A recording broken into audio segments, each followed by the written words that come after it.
Have you ever wondered how the Amish survive brutal winters without a single refrigerator or freezer?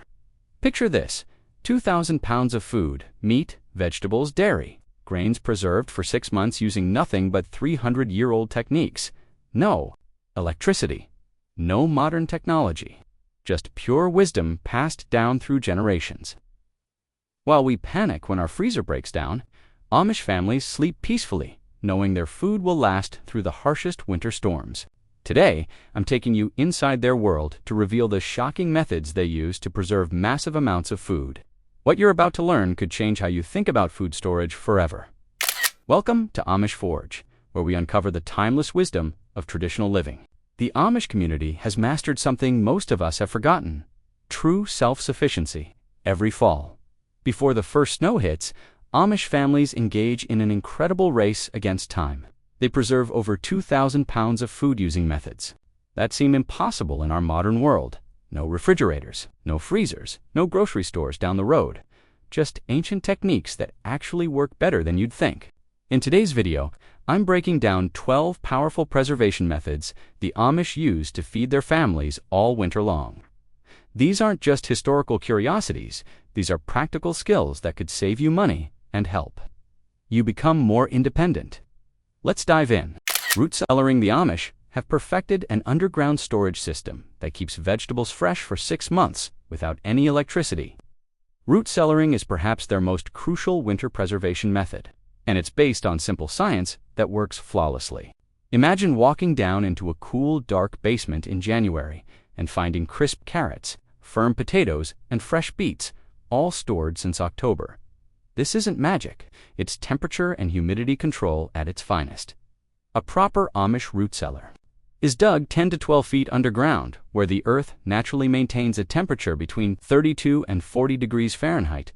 The humidity stays around 90 to 95%, creating the perfect environment for root vegetables. Unlike modern refrigerators that dry out produce, these cellars keep moisture levels ideal. The walls are typically made of stone or concrete blocks, with dirt floors that help regulate humidity naturally. The Amish are incredibly strategic about what goes where in their cellars. Potatoes get stored in wooden bins with good air circulation, never in plastic bags that trap moisture and cause rotting. Carrots, beets, and turnips are often packed in damp sand or sawdust to prevent them from drying out. Cabbages are pulled up by their roots and hung upside down from the ceiling. Onions and garlic need drier conditions, so they're braided and hung in the coolest, driest section. Ventilation is critical. Every root cellar has air vents that can be opened or closed depending on outside temperatures. On extremely cold nights, vents are shut tight to prevent freezing. On milder days, fresh air circulates through to prevent mold and keep the air from becoming stagnant. The Amish check their cellars regularly, removing any vegetables that show signs of spoilage before they can affect others. What's remarkable is the sheer volume they store. A typical Amish family might store 500 to 800 pounds of potatoes alone, plus hundreds of pounds of other root vegetables. They rotate their stock throughout winter, using the oldest vegetables first. Nothing goes to waste. Even vegetables that start to soften get used immediately in soups and stews. This system has fed Amish families through harsh winters for generations, proving that sometimes the old ways are simply better than modern conveniences. Canning and jarring. Walk into any Amish basement in November, and you'll see something absolutely stunning. Rows upon rows of glass jars filled with colorful fruits, vegetables, and meats, stretching from floor to ceiling. Canning is the backbone of Amish food preservation, and they take it to a level most people can't even imagine. We're talking about 500 to 800 jars per family, each one carefully prepared to last an entire year. The Amish use 2 main canning methods, and they know exactly which one to use for different foods. Water bath canning is used for high-side foods like tomatoes, fruits, pickles, and jams.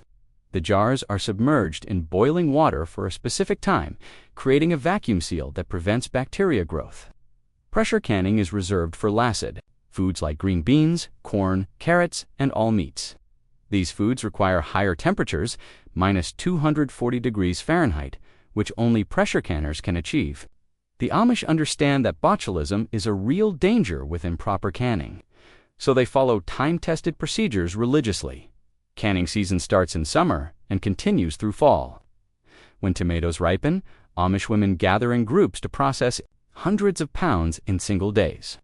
They work assembly line style, some washing and cutting, others filling jars, others monitoring the pressure canners.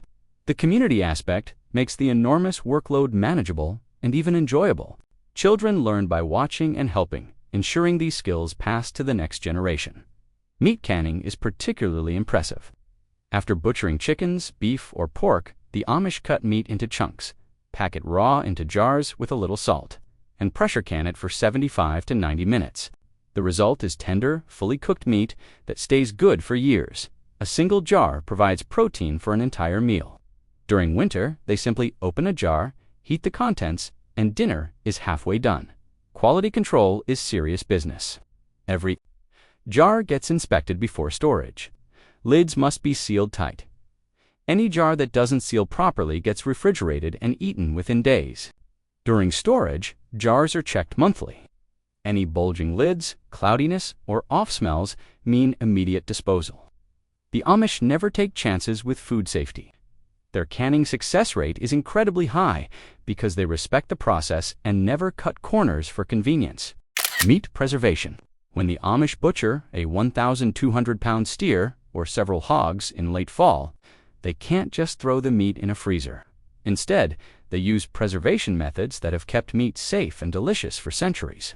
The smell of smoking meat and the sight of sausages hanging in smokehouses are as much a part of Amish autumn as falling leaves.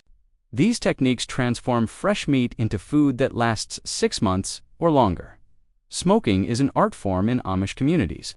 Their smokehouses are small wooden buildings with metal rods suspended from the ceiling.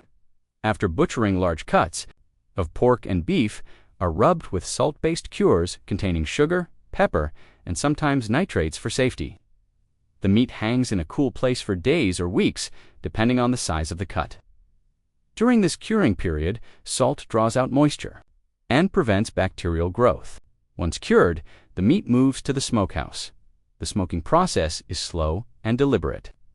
Amish men build fires using hardwoods like hickory, apple, or oak, never softwoods that create bitter-tasting smoke.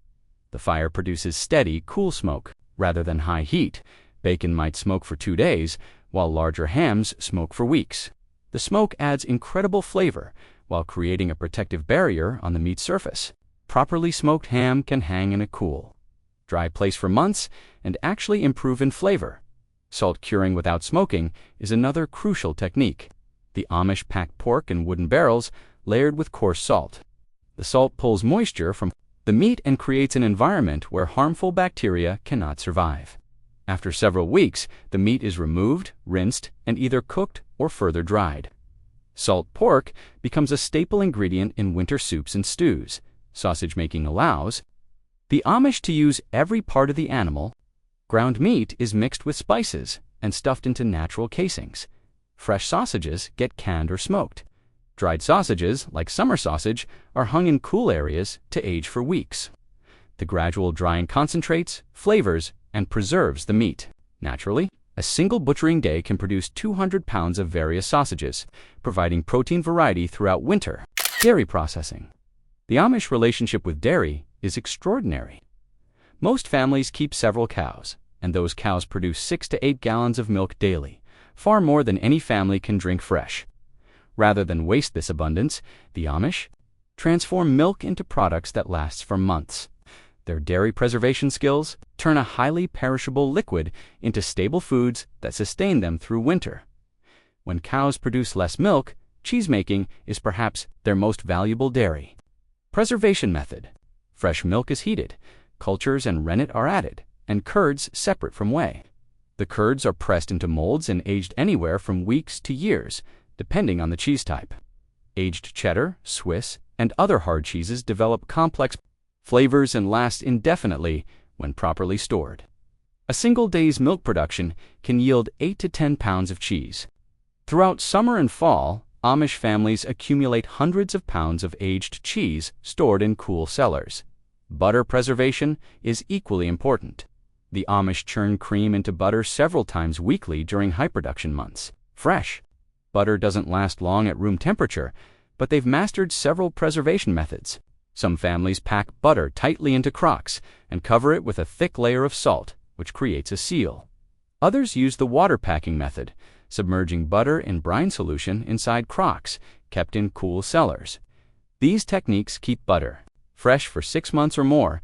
Cultured dairy products like buttermilk, sour cream, and kefir are regular staples. The fermentation process creates beneficial bacteria that preserve the dairy naturally. These products last weeks longer than fresh milk and provide important nutrients. The Amish understand that fermented foods aid digestion and support health during long winters when fresh fruits and vegetables are scarce, when milk production exceeds all other uses. The Amish feed excess to pigs and chickens, creating a closed-loop system where nothing is wasted. Young calves get the milk that can't be processed, ensuring the next generation of dairy cows grows strong. Some families even make cheese specifically for aging multiple years, creating reserves that could feed them through difficult times. This forward-thinking approach to dairy management shows incredible wisdom and planning that most modern families have completely lost. Drying and dehydration? The Amish have turned sun and air into powerful preservation tools. Drying removes moisture from food, making it impossible for bacteria and mold to grow. This ancient technique requires no electricity, no special equipment, just time, patience, and understanding of how moisture and air work together. Walk past an Amish farm in late summer, and you'll see corn hanging from rafters, beans spread on screens, and apple slices covering every available drying surface. Corn drying is a massive undertaking. Sweet corn is picked at its peak, blanched briefly, and the kernels cut from the cob. These kernels are spread thinly on clean sheets or screens in the hot sun. The Amish turn the kernels several times daily to ensure even drying. After several days of sun exposure, the corn becomes hard and shriveled. This dried corn stores in cloth bags or jars for years. When needed, it's rehydrated in water or milk and cooked into a side dish that tastes remarkably fresh. Beans are even simpler. Green beans, string beans, and lima beans are snapped, strung on thread-like necklaces, and hung in hot, dry spaces, often attics or along porch rafters. These leather breeches dry slowly over weeks until completely moisture-free. They look shriveled and unappetizing, but once soaked and cooked slowly with ham or bacon, they become tender and delicious. A single family might dry 50 pounds of beans this way. Fruit drying creates concentrated sweetness without added sugar. Apples are sliced thin and dried on screens in the sun or in warm attics. Peaches, pears, and plums get the same treatment.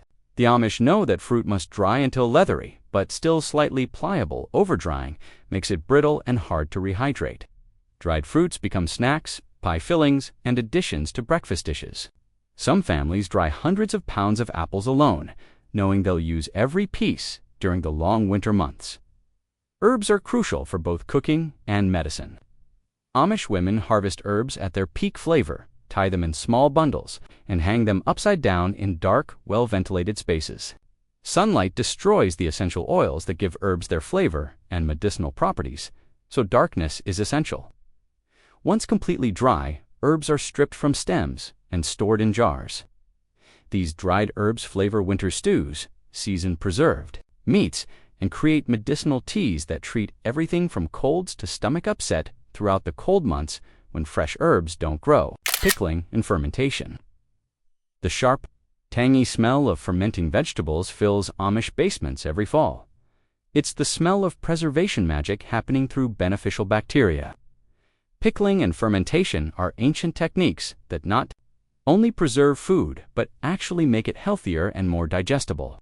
The Amish produce enormous quantities of fermented foods, understanding that these tangy, probiotic-rich foods are essential for health when fresh vegetables disappear for months. Sauerkraut is the king of Amish fermentation. When cabbage harvests come in, families shred hundreds of pounds using hand-cranked shredders. The shredded cabbage goes into large crocks, sometimes 10 or 20-gallon containers layered with salt. The salt draws water from the cabbage, creating brine. Natural bacteria on the cabbage begin fermenting the sugars, producing lactic acid that preserves the cabbage and creates that distinctive sour flavor. A plate or board weighted with a clean rock keeps the cabbage submerged under the brine. After several weeks of fermentation at room temperature, the sauerkraut is ready. Some families ferment 200 pounds or more. Pickles are another fermentation staple. Cucumbers are packed whole or sliced into jars with brine made from water, vinegar, salt, and spices like dill, garlic, and mustard seed. Traditional fermented pickles use less vinegar and rely partly on natural fermentation for their flavor and preservation. The combination of salt, acid, and beneficial bacteria keeps pickles crisp and safe for a year or longer. Every Amish basement has rows of pickle jars in various sizes, beyond sauerkraut and pickles. The Amish ferment almost any vegetable. Green beans, beets, carrots, and mixed vegetables all get the fermentation treatment. Each vegetable requires slightly different salt ratios and fermentation times, knowledge passed down through generations.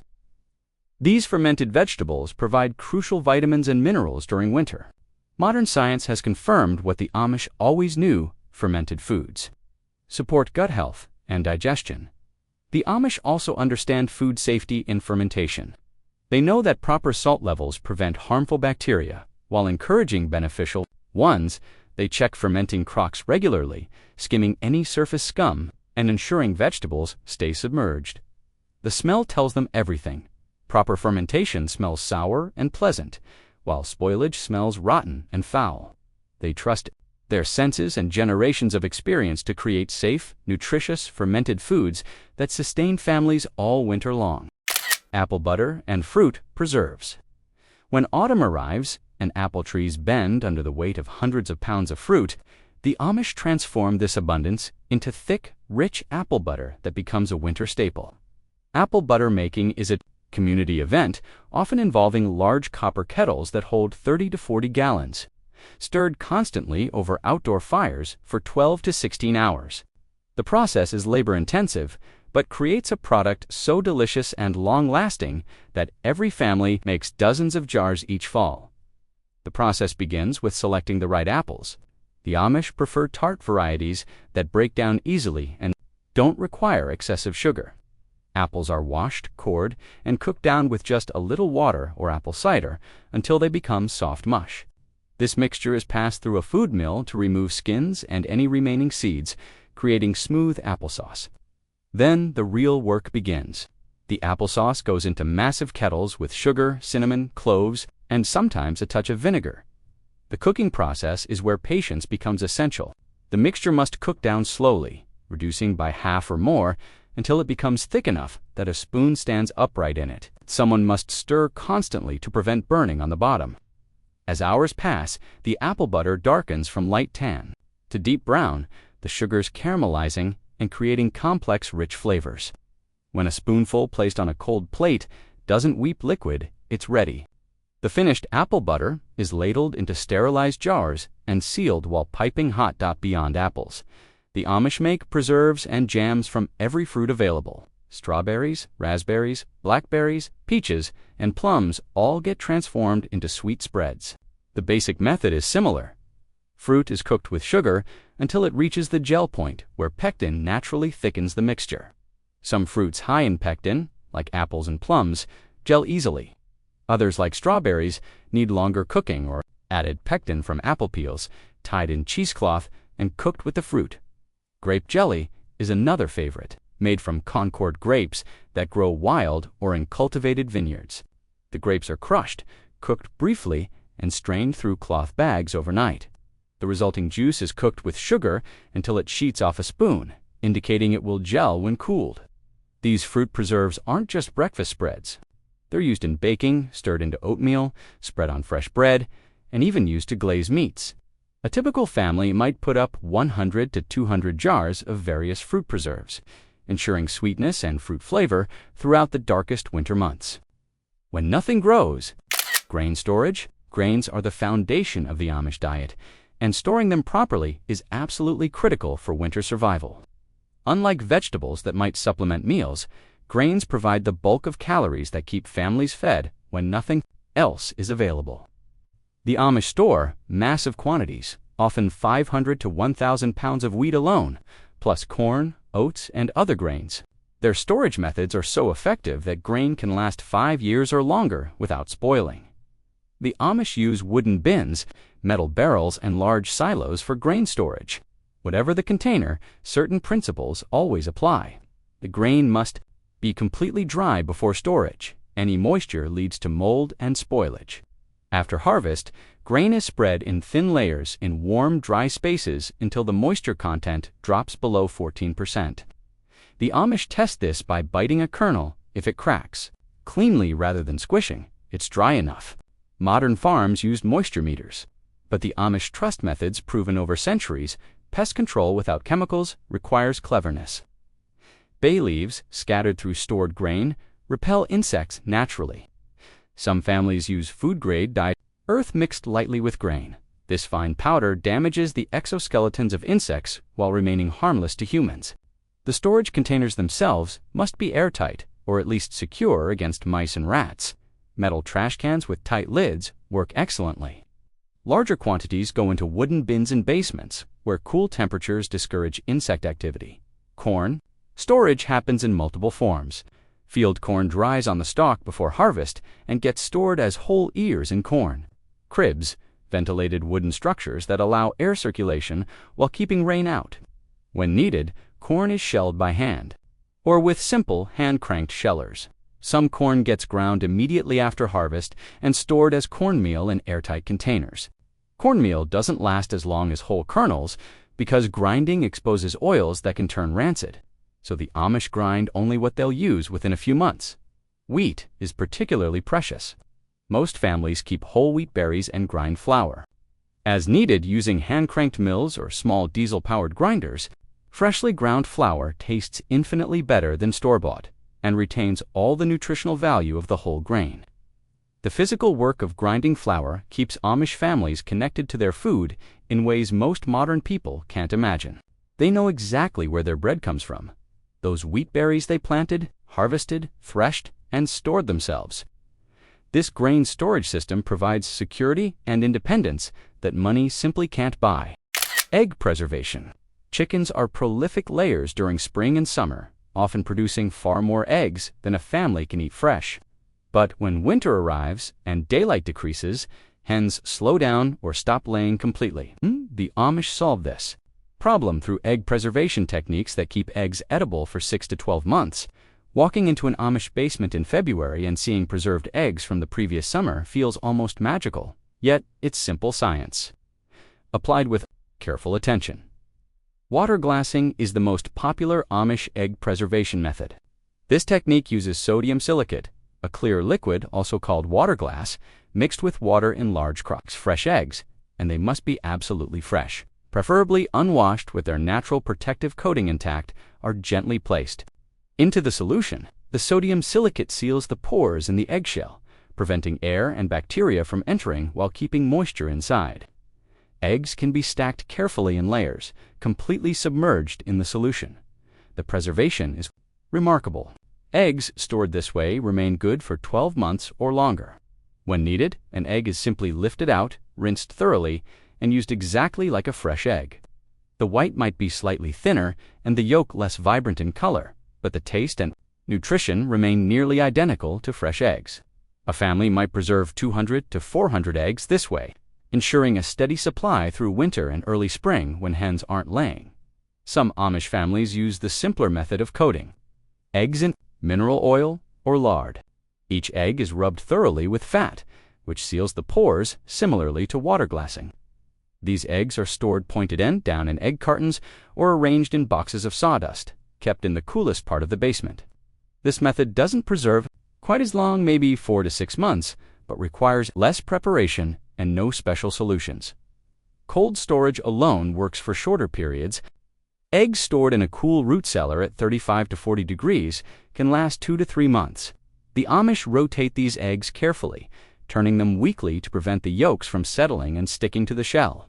They mark storage dates on each egg with pencil to track age and use the oldest first. The importance of starting with quality eggs cannot be overstated. Only clean, uncracked eggs from healthy hens get preserved. Any questionable eggs get used immediately or fed to pigs. The Amish test eggs before preserving by placing them in water. Fresh eggs sink, while older eggs float due to air pockets that develop over time.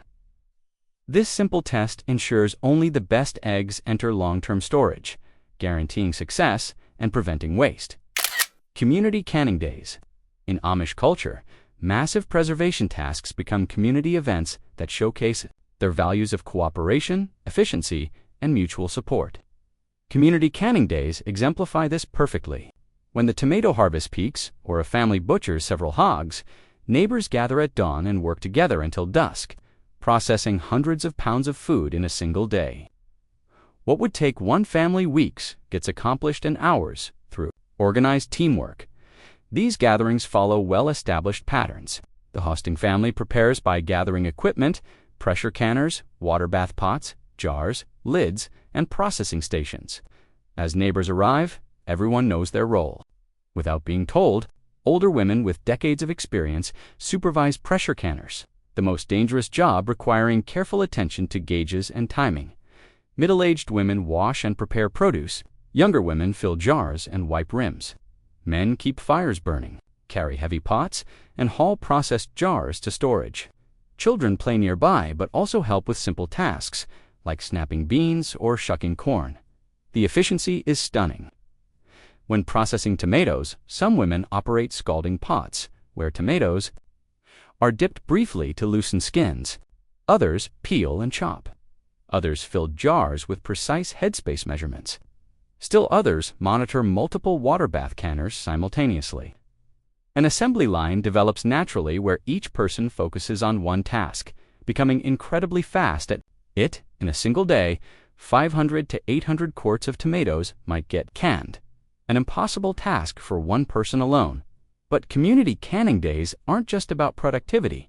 They're social events where women share news, swap recipes, and teach younger generations. Teenage girls learn proper canning techniques by working alongside experienced women. Young mothers get advice on everything from preserving food to raising children. The conversation flows constantly, laughter rings out, and the sense of community strengthens with every jar sealed. These bonds of friendship and mutual support sustain the community through difficult times. The hosting family provides lunch, usually simple but abundant food like sandwiches, pickles, and cookies. Everyone takes a break to eat together, rest briefly, then returns to work with renewed energy. At day's end, the basement is stocked with hundreds of jars that will feed the family all winter. The helpers go home, tired but satisfied, knowing they'll receive the same help when their own preservation needs arise. This reciprocal labor system costs nothing financially, but creates wealth in relationships and food security that money cannot buy. Each family contributes time and effort, and each family benefits from collective knowledge and work. The Amish understand that true security comes not from individual hoarding, but from strong communities where everyone ensures everyone else has enough. Winter garden planning. Most people assume all gardening stops when frost arrives, but the Amish know that careful planning extends the growing season significantly and provides fresh vegetables even in winter. Their approach combines hardy plant varieties, protective structures, and strategic timing to harvest fresh greens and root vegetables when snow covers the ground. This forward-thinking garden planning reduces dependence on stored food and provides crucial fresh nutrients during the long winter months. The process begins in late summer with selecting cold hardy vegetables. Certain varieties of kale, spinach, lettuce, and Swiss chard can survive hard frosts and even light snow. The Amish plant these in August or early September, timing it so they're well established before severe cold arrives. Root vegetables like carrots, parsnips, and turnips actually taste sweeter after frost because the plants convert starches to sugars as protection against freezing. These can be left in the ground under heavy mulch and harvested as needed throughout. Winter-cold frames are essential winter gardening tools. These simple structures are basically bottomless boxes with glass or clear plastic tops that capture solar heat during the day. The Amish build cold frames against the south side of buildings, where they receive maximum sunlight and protection from north winds. Inside these frames, lettuce, spinach, and herbs continue growing slowly, even when outdoor temperatures drop below freezing. On extremely cold nights, Old blankets or straw bales are piled on top for extra insulation.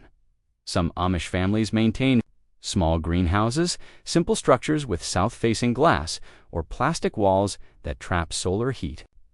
These aren't heated with fossil fuels, but rely entirely on passive solar gain.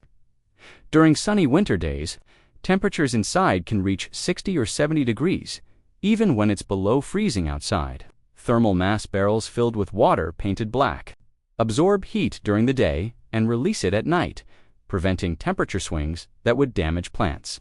In these greenhouses, the Amish grow lettuce, herbs, and sometimes even tomatoes in the dead of winter. Succession planting ensures continuous harvests. Rather than planting all lettuce at once, the Amish plant small amounts every 2 weeks through early fall. This provides steady harvests rather than feast or famine. They also use row covers, lightweight fabric that lets light and water through, but protects plants from frost. Crops under row covers can survive temperatures 4 to 8 degrees lower than unprotected plants. The Amish also practice putting the garden to bed, preparing for spring even while winter rages. Fall planted garlic sprouts in early spring, providing the first fresh flavor of the new growing season. Cover crops like winter rye are planted after summer vegetables are harvested. These crops grow until hard frost, then die back, creating mulch that protects soil and adds organic matter for spring.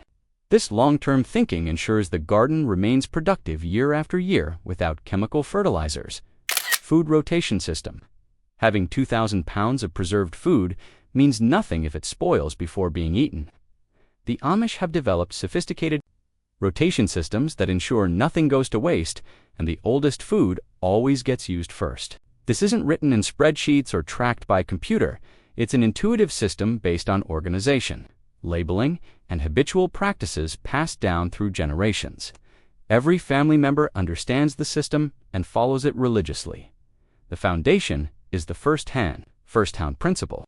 Newly canned or preserved foods go to the back of shelves, while older items move to the front. This sounds simple, but with hundreds or thousands of jars and containers, it requires discipline. The Amish organize their storage areas logically. All green beans together, all tomatoes together, all apple butter together, making rotation easier. When someone needs green beans for dinner, they naturally take from the front of the row where the oldest jars sit. Labeling is crucial, but minimal. Each jar or container gets marked with the year it was preserved, not the full date, just the year. A piece of tape with 24 or 25 written in pencil is sufficient. When you see jars from 2 or 3 years ago, you know to use those first. The Amish don't worry about exact use by dates because their preservation methods work so well that food remains safe for years. They rely on observation. If a canned good looks, smells, and tastes right, it's fine. If anything seems off, it's discarded immediately. Inventory management happens continuously rather than through formal counts. Amish women know instinctively how many jars of tomatoes remain, how much dried corn is left, how many hams hang in the smokehouse. They notice when supplies run low and plan accordingly. If March arrives and half the canned vegetables remain, they know they preserved too much and can adjust next year. If January comes and shelves look bare, they know to increase production next season. The rotation system extends beyond preserved foods. Root cellars are checked weekly. Any potatoes or carrots showing signs of sprouting or softening get used. Immediately, these go into large pots of soup or stew that feed the family for several days. Nothing gets thrown away unless absolutely spoiled. Slightly overripe fruit becomes jam. Aging vegetables become soup stock. Stale bread becomes croutons or stuffing. The Amish view waste as both wasteful and sinful food represents time, effort, and God's blessing. So using every bit is both practical and spiritual duty. This completicide philosophy means the Amish achieve near zero food waste, something modern society has completely lost. Their rotation system isn't complicated technology, it's consistent habits, simple organization, and respect for food that turns 2,000 pounds of provisions into a well-managed system that feeds families from harvest to harvest, year after year, with remarkable efficiency and almost no. So there you have it, 12 powerful preservation methods that keep Amish families fed all winter without modern technology. These aren't just historical techniques, they're practical skills that can make you more independent and self-sufficient.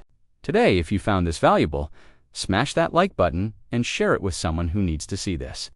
Drop a comment telling me which method you'll try first. Subscribe to Amish Forge for more traditional wisdom that actually works. Your journey to self-reliance starts now.